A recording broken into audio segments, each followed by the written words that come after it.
Beauties, hi beautiful people, welcome back to my channel.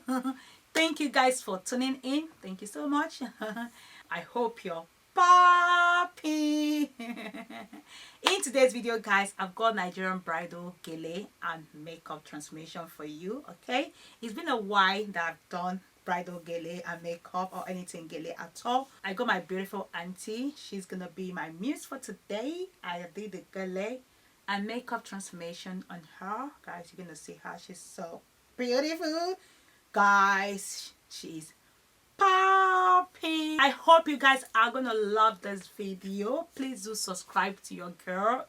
Please thumb up this video, leave your comment down below, and please check your girl out. I sell dresses as well, so this boo-boo is on my boutique. I ship worldwide, very affordable. Okay, also link to my vlog channel is gonna be down below. I do vlog as well.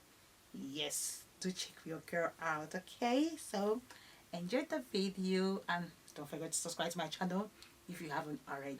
Bye guys, see you soon.